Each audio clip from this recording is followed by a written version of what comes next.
affordable finance at low interest or grant-based finance, long tenor finance.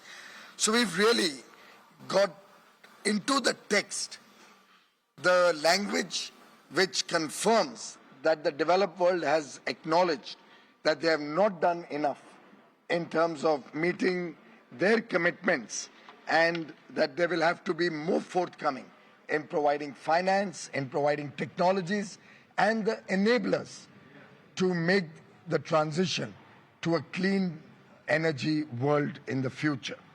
We have also been able to encapsulate some of the actions that the developed countries need to take. And for the first time, the G20 has identified sustainable and responsible consumption and production, along with provision of finance and technology as critical enablers for achieving the climate goals first decided at Paris, and as we have all agreed, we must aspire for even more ambition.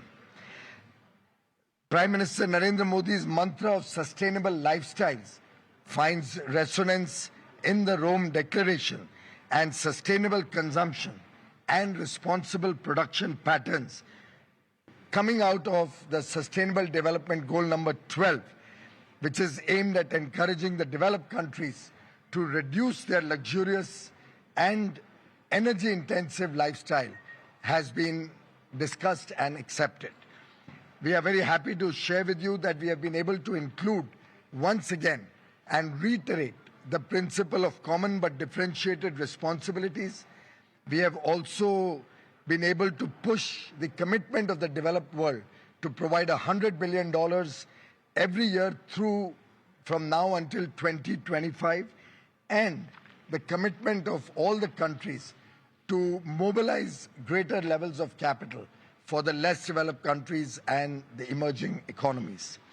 I am delighted to share with you that for the first time, we have also been able to put through that technologies today do not exist to be able to transition in a big way to clean energy, and innovation will play an important role in the years to come.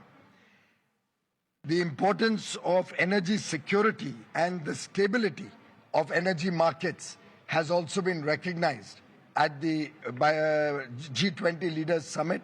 We are soon going to have another engagement on resilient supply chains, which will be attended by several countries.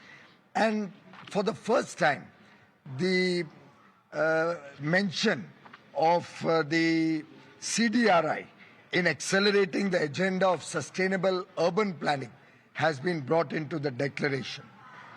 We are delighted that what Prime Minister Narendra Modi had proposed in Brisbane in 2014 has finally been accepted by all the countries. First, the OECD discussed it. Now the G20 framework on base erosion and profit sharing has been brought out in this statement. It's truly a historic achievement for a more stable and fair international tax system. Travel needs to get reinvigorated. We need to get back people's movement, bring tourism back, bring economic activity back, and we have all agreed to work towards a common framework for accepting each other's vaccine certificates. We have also discussed gender-based violence and increasing women's participation in the workforce. Also denounced the uneven distribution of unpaid care and domestic work. So in some sense, a lot of the agenda that India was pushing for, a lot of the agenda of the developing countries in which India took a leadership role, being representing them in the G20 for several years, has been brought into the text. Along with data free flow for trust, data for development has come into the Rome Declaration, and all the leaders of the G20 are now looking forward to the G20 presidency in India in 2023. Thank you very much, ladies and gentlemen.